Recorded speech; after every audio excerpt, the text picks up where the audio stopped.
स्वामी केमिति कोन कहूछो काय तो काय हेगला तमे चिंता मो कॉलेज रे पाठ पढ़ा सब टॉपर हो काय केते बड़ बड़ कर मो भाई दोस्त अवस्था मो कल छोटो का प्रेम करी बाहर पड़ी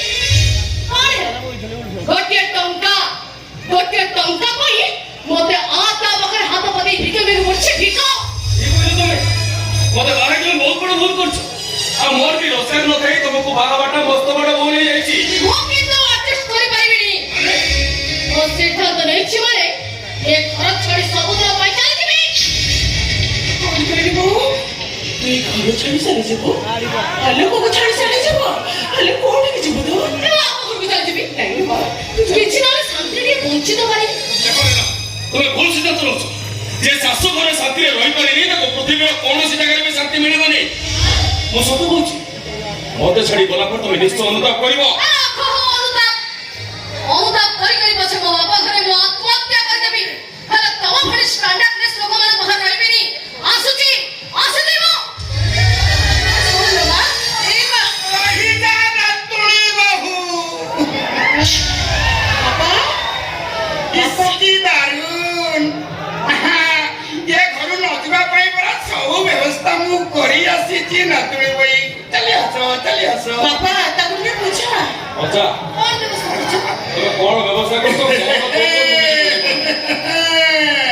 मो ना गंधर्व महंती मो चाल कही बुझी न पारंती यार खाती तार खाती मुझे टस मारी चली आसंती ए नातिया दूसरा पे काटा बोली मो नातुणी बई घर छाड़ी चली जीवा को चाहतंती ए तू के बिजनेस करी बसले प्रमो नातुणी बई घर छाड़ी चली जीवे पापा पापा बिजनेस में इते टुका आसीब कोठो आज काली परिस्थिति जा हलाडी बिजनेस में 4-5 लाख टका दरकार ए 4-5 लाख टका मु देबी तमे तो ए मु देबी अयो तंबा तो टका नै बिडी खाली काढिया आ 4-5 लाख कोठु आनिबो ए नातुणी बहु टंकाटा मोर नुह आउ टंकाटा तो मो ससुरर ओ ससुरंकर हां ए कथा कोन की 3-4 दिन परे मोर को जानि तो टिके देती नाली पानी न पड़िबो ताहाले मोर जमा रविंद्र संगीत बाहिरनी मोर 100 टका खोजु दीता रसीद बाहरिला देखला बेलकु एलआईसी ऑफिस को जाई पहुंचला बेलकु एलआईसी ऑफिसर कहले 10 लाख टंका तुमको मिलिबो ए भगवान हां पापा पापा से तो नहीं हम टका केमति उठी मरि जाई खुंती बोले कहिबा टंका उठे आनिबा हे भा कथा अछि हम एलआईसी ऑफिसर कहिले 10 वर्ष जो लोक निखोज हे जाए मृत बोली ताकू घोषणा कर दिया जाए तेण करी हमें मरि जाई छु बोली कहिबा 10 लाख टंका उठे आनिबा अच्छा ठीक है सुनो मथुरा तुम जिते सहज रे कहि दनु कामडा किनु सेते सहज नु मते नै लागुनी समय मु टका देबे ना ना देबे ये नातिया मो ना गंधर्व महंती मो चाल कही बुझी न पारंती मो बुद्धि पाखे समस्ते हाल मनंती मु गंधर्व महंती तू बोधे जानिनु नातिया मो जियो बरा नो वीडियो छी से नोमिनी पाता टका नै उठे पानी तमे कइलो अच्छा मां जने एमिति सखा सिद्र पिते एलआईसी ऑफिस को जिबे एलआईसी वाला का मुंह देखि टका उडा कते देबे बुझिलो ना नातुनी बहु बड़ा मु सुनितिली तुम बेंगलोर पाठ पढुछ यही पाठ बुझी तमरा ये आजकल लक्ष 2 लक्ष पाई लोकरा कथा हेंगो तुंदी आउ मो झियोटा 10 लाख टका पाई टिके विधवा हे परिबो हमने पापा तमे कहूछो मु बितु भाई जिबी ए गले खति कोन केवल आज नै बाबा अनेक दिन आगुर मो मन बैठी गई प्रश्न काहे कि से ब्रदर को लोकटा पाई मो मामा सता सुंदर पिंदिची काहे कि से सब को पछी देई से लोकटा नाटे को लिबाई दउनी हे हेलो करे तू बाबा सब को हेले सब को सब करी परबे हेले मो सुट कैसे द्र बोले परबे ने काहे कि पारिबोनी नै काहे कि पारिबोनी ये देवता बिट्रे कला तो छुको मुह को चाइनाली ताबकरा चाली गला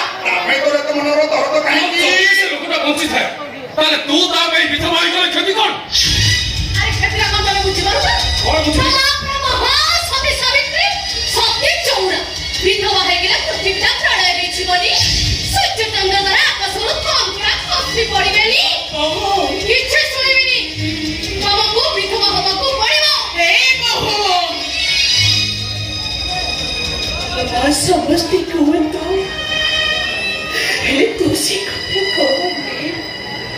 ହେଲେ ସେମାନେ ହେଲେ ପୁରୁଷ, ଶଙ୍ଖା ସିନ୍ଦୁରର ମହତ୍ଵ କଣ ସେମାନେ ଜାଣିନାହାନ୍ତି।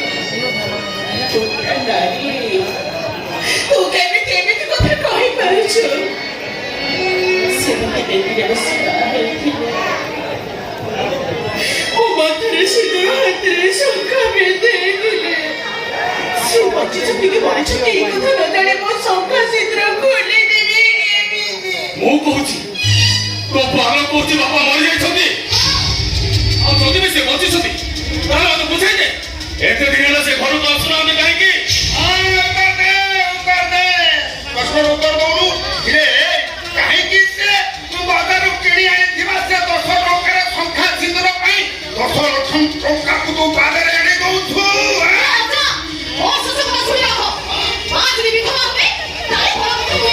କିଛି ଅସୁବିଧା ନାହିଁ। ଆଉ ଯଦି ବିଧବା ନ হবে ତାହେଲେ ସମୁଦ୍ର ଭଳି ଘର ଛାଡ଼ି ମୁଁ ଚାଲିଯିବି। ଚାଲିଯିବି ମୁଁ।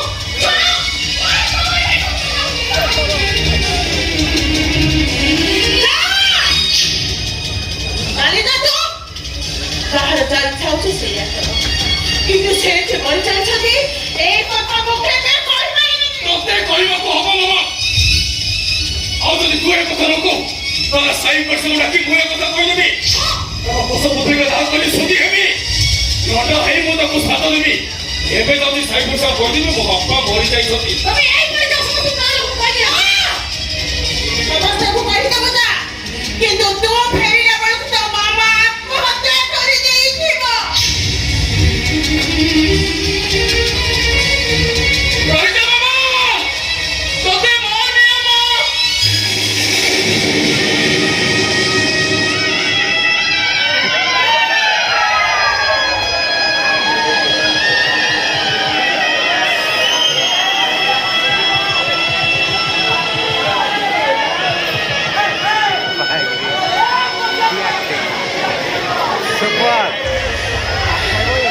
କାହିଁକି ମୋତେ ନିଅନ୍ତି?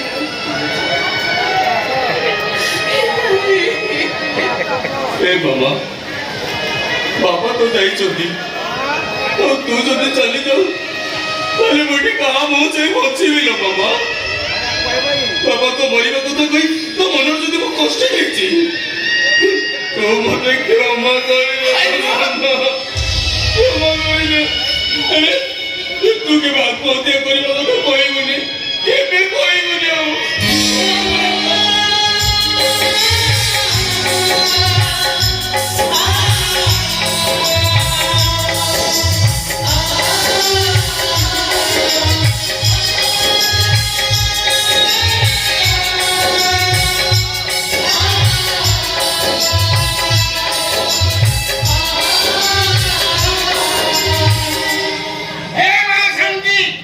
ଦୀର୍ଘ 30 ବର୍ଷ ହେଲା ତ ଢେର କଥା ମୁଁ ଶୁଣିଲିନି, ରଖିଲିନି। ଆଜି କିନ୍ତୁ ମୁଁ କହିବି ତୁ ମୋ କଥା ରଖିବୁ ମାନେ ତୁ ବିଧବା ହବୁ। ତମ କଥାରେ ସାଙ୍ଗେ ସାଙ୍ଗେ ତମ ଝିଅ ସକା ସିନ୍ଦୁର କରିକି ଥୋଇଦବ। ସେ ଜମା ଶୁଣିବାର ନୁହଁ। ତାଙ୍କୁ ଜୋର ଜବରଦସ୍ତ ବିଧବା କରିବାକୁ ପଡିବ। ତମେ ତାଙ୍କ ହାତ ଧରାକୁ ଛାଡ଼, ତାଙ୍କ ଶଙ୍ଖାକୁ ଭାଙ୍ଗି ତାଙ୍କ ସିନ୍ଦୁରକୁ ମୁଁ ବସି ଦଉଛି।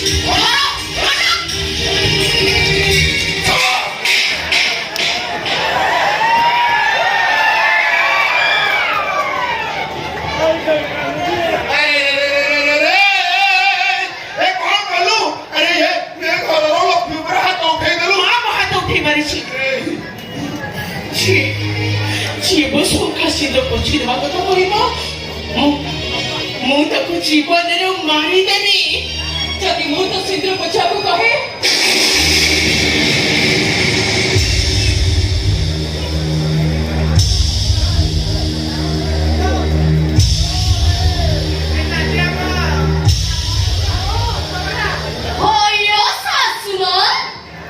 ପାଟି କଣ ଖୋଲି ମାରିଗଲା? ଏଥର ଝିଅକୁ କଣ କରିବ? ମାରିବ? ତାହେଲେ ମାର।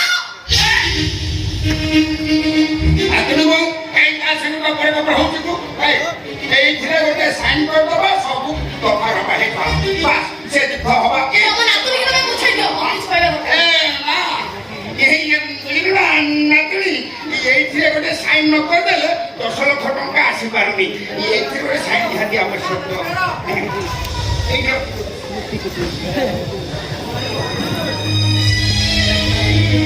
ଦସ୍ତଖତ କରିଦେଲେ 10 ଲକ୍ଷ ଟଙ୍କା ଏ ଘରକୁ ଆସିବ। ତାପରେ ତମେ ବିଚାର କର ତମ ମା ସଧବା ହେଇ ରହିବେ ନା ବିଧବା ହେଇ ରହିବେ। ଆସ ଯା ଆସ। ମୋ ନାଁ ଗନ୍ଧର୍ବ ମହାନ୍ତି, ମୋ ଚାଲ କେହି ବୁଝି ନ ପାରନ୍ତି, କଥାଟା ଯେମିତି ମନେ ଥା।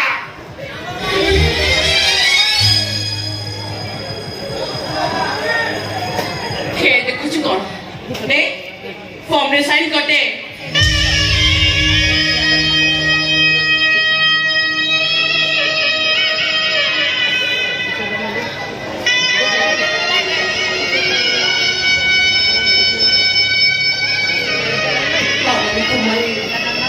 ମୋ ଶଙ୍ଖା ସିନ୍ଦୁର ଅପେକ୍ଷା ଏଇ ଟଙ୍କାଟା ତୋ ପାଇଁ ବଡ଼।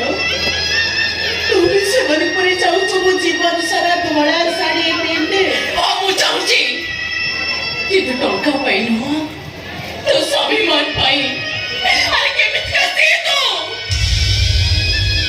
ଚିନ୍ତା ଦେଖିବାକୁ ଆସିଲେନି କିନ୍ତୁ ଅଛତରେ ପଚାରିଲେନି। ତୁ ତାଙ୍କରି ବାଟକୁ ଚାହିଁ ବସିଛୁ, ଭାବୁଛୁ ସେ ଫେରିବେନି। ସେ ଗୋଟେ ଚୋର, ସେ ଗୋଟେ ଅମଣିଷ, ସେ ଗୋଟେ ଶୈତାନ। କାହାକୁ ମର୍ଡର କରି ଏଠି ଆସିତେ ବାହା ହେଇଥିଲେ ଆଉ ଏଠିକାର ପରେ ପୋଲିସ ହାତରେ ଧରା ପଡି ଯାଇଛନ୍ତି। ଆରେ ଯା ଖୋଜିବୁ ଯା, ଖୋଜିଲେ ଯେ ସଜା ଭୋଗୁଥିବେ ନହେଲେ ତାକୁ ଫାଶୀ ହେଇଯାଇଥିବ। ଜାଣିଲୁ ଭାଇ ନାଇଁ ସେମିତି କହିନି। ସେ ଚୋର ଡକାୟତ ନୁହଁ ଦିଲୋ, ସେ କେବେ ମଣିଷ ମାରି ନଥିବେ କି କେବେ କୋଉ ଜେଲରେ ନଥିବେ। ଯଦି କୋଉ ଜେଲରେ ନଥିବେ ତାହେଲେ ତୁ ମୋତେ କହ ସେ ଫେରୁନାହାନ୍ତି କାହିଁକି? କାହିଁକି ସେ ତୋତେ ଦେଖା କରିବାକୁ ଆସୁନାହାନ୍ତି? କାହିଁକି ଆଜି ପର୍ଯ୍ୟନ୍ତ ଠିକ ତୋତେ ଲୁଚାଇ ରଖିଛନ୍ତି? ଆଲୋ କେମିତି ଫେରିବେ?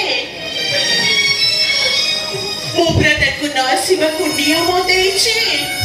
କଣ କହିଲି ମାମା? ତୁ ନିୟମ ଦେଇଛୁ? ହଁ ମୁଁ ତାକୁ ନିୟମ ଦେଇ ଘରୁ ତଡ଼ି ଦେଇଛି। ମାମା ଦୋଷ ମୁଁ କରିଛି, ଦୋଷ ମୁଁ। ଆଉ ସେ ଦୋଷ କରିଛି ମୋ ଅଜା ପାଇଁ। ଅଜା ପାଇଁ? ହଁ ତୋ ବାପା ନିଜକୁ ଗୋଟେ କୋଟିପତିର ପରିଚୟ ଦେଇ ମତେ ବାହା ହେଇଥିଲେ।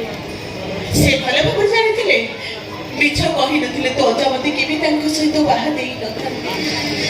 ଦିନେ ତୋ ଅଜା ସବୁ ସତ କଥା ଜାଣିଗଲେ, ତାଙ୍କଠୁ ମତେ ଅଲଗା କରିଦେବାକୁ ଚାହିଁଲେ।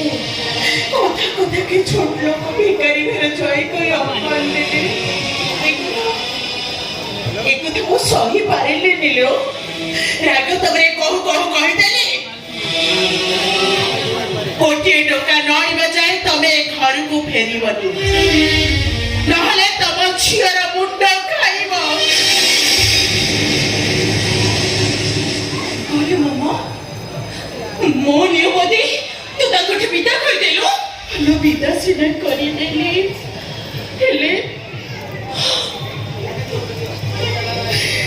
ତାଙ୍କୁ ଫେରେ ଆଣିବାର ଉପାୟ ମୋ ପାଖରେ ନଥିଲା। କାରଣ ସେ କୋଉଠିକି ଗଲେ ମୁଁ ଜାଣିନଥାଏ। ହଠାତ୍ ଦିନେ ତାଙ୍କ ହାତ ଲେଖା ଚିଠି ଆସି ଘରେ ପହଞ୍ଚିଲା। ଆଉ ସେ ଚିଠିରେ କଣ ଲେଖିଥିଲେ ଜାଣିଛୁ? ନିୟମ ତ ଦେଇଥିଲ, ତମେ ମୋ ପାଖକୁ ଚାଲି ଆସ, ମୋ ଝିଅକୁ ନ ଦେଖି ମୁଁ ଯାଇପାରିଲିନି। ତୋ ଅଜାକୁ ଏକୁଟିଆ ଛାଡ଼ି ମୁଁ ତାଙ୍କ ପାଖକୁ ଯାଇପାରିଲିନି, କାରଣ ମୋ ବ୍ୟତୀତ ତୋ ଅଜାର ନିଜର ବୋଲି କିଏ ଥିଲା? ମିଛ କହୁଛୁ ତୁ। ମୋ ମନେ ତା ଘୋଡ଼ାକୁ ଦେଇଦେବେ ତୁ କାହାଣୀ ତିଆରି କରୁଛୁ।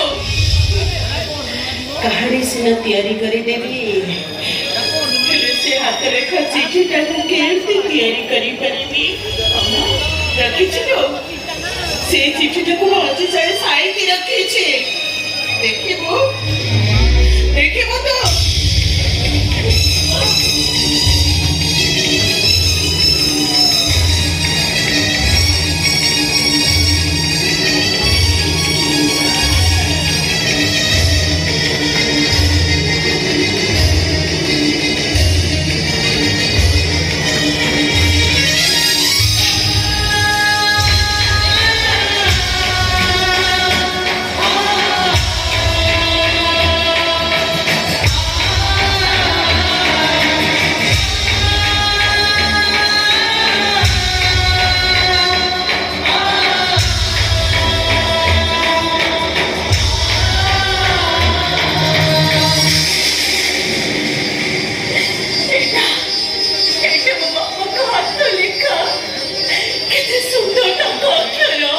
ସୁନ୍ଦର ହବନି କେମିତି?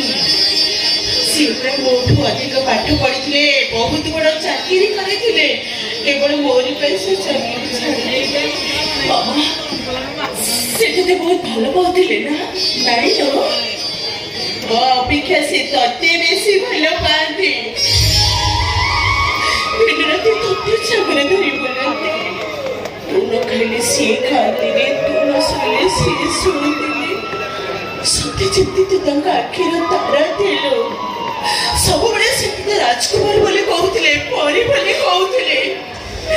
ସେମିତି ଏତେ ଭଲ ପାଉଥିଲେ, ଅଥଚ ମୁଁ ତାକୁ ଘୃଣା କରୁଥିଲି। ନାଇଁ, ମୋ ବାପର ପ୍ରାୟଶ୍ଚିତ ମୁଁ ନିଶ୍ଚୟ କରିବି। ମୁଁ ଯେମିତି ହେଲେ ବାପାଙ୍କୁ ଘରକୁ ଫେରି ଆଣିବି। ଆଲୋ ତୁ କଣ ପାଗଳି ହେଇଗଲୁ? ହଁ, ଏତେ ବର୍ଷ ହେଲା ତାଙ୍କ ଠିକଣା କାହାରିକୁ ଜଣା ନାହିଁ। ଏତେ ବଡ ସହରରେ ତୁ ତାକୁ ପାଇବୁ କୋଉଠୁ? ରକ୍ତ ରକ୍ତକୁ ଖୋଜିନିଲୁ ମାମା, ଆପେ ଆପେ ସେମାନେ ଟାଣି ହେଇ ଆସନ୍ତି। ମୋ ବାପା ସିଏ ତାଙ୍କରି ରକ୍ତରେ ମୁଁ ତିଆରି ହେଇଛି। ଏ ସହର ମଝିରେ ଠିଆ ହେଇ ଖୁବ୍ ଜୋରେ ବାପା ବୋଲି ଡାକିଦେଲେ ଆପେ ତାଙ୍କ ହୃଦୟ ଥରିଯିବ। ମନକୁ ମନୁଷ୍ୟ ପାଖରେ ସେ ପହଞ୍ଚିଯିବେ ଲୋ ମାମା। ସିଏ ଆସି ତୋ ପାଖରେ ପହଞ୍ଚିଯିବେ, ନହେଲେ ତୁ ଯାଇ ତାଙ୍କ ପାଖରେ ପହଞ୍ଚିଯିବୁ। ଆରେ ମା, ସେ ତତେ ଚିହ୍ନିବେ କେମିତି, ଜାଣିବେ କେମିତି ତୁ ତାଙ୍କ ଝିଅ ବୋଲି? ଅବଲେଖରେ ତୋ ବାପା ଛାଡ଼ିଲେ କେମିତି? ଧର୍ମାକୁ ତୋ ବାପା ଚିହ୍ନିଲେ କେମିତି? ଆଲୋ ମା, ଧର୍ମା ସାଙ୍ଗରେ ତା ଭାରି ଭୟ ପଡ଼ିଥିଲା। ସେମିତି ମୋ ପାଖରେ ପୁଣି ମୋ ବାପାଙ୍କ ହାତ ଲେଖା ଚିଠି ଅଛି। ଏ ଚିଠି ସେ ସେଦିନ ଠିକଣା ଦେଇନାହାନ୍ତି, ହେଲେ ତାକୁ ଭଲ ଶାନ୍ତ ରହିଛି। ମୁଁ ମନେ କରୁଛି ଏ ସହର ଛାଡ଼ି ସେ କୁଆଡ଼େ ବି ଯାଇନି, କୁଆଡ଼େ ବି ନୁହଁ। ନାଇଁ, ତୁ ଝିଅ ପିଲାଟା, ମୁଁ ତ ସହରକୁ ଏକୁଟିଆ ଛାଡ଼ିବିନି। ହେଲେ ଲୋକେ ମତେ କହିବେ କଣ? ହେଲେ ମତେ ଏକୁଟିଆ ଛାଡ଼ିବୁନି, ଆଉ ତୁ ସାରା ଜୀବନ ଏକୁଟିଆ ରହିବ। ତାଙ୍କ ଭିଡିଓ ପାଟିକୁ ଚାଲି ବସିଥିବ। ଜାଣିନଥିଲି ନାହିଁ, ସତଟା ଜାଣିଲି ମାନେ ଆଉ ତୁ ମତେ ଅଟକେଇ ପାରିବୁନି। ମୁଁ ଯିବି ମାମା, ମୋ ବାପାକୁ ଖୋଜିବି।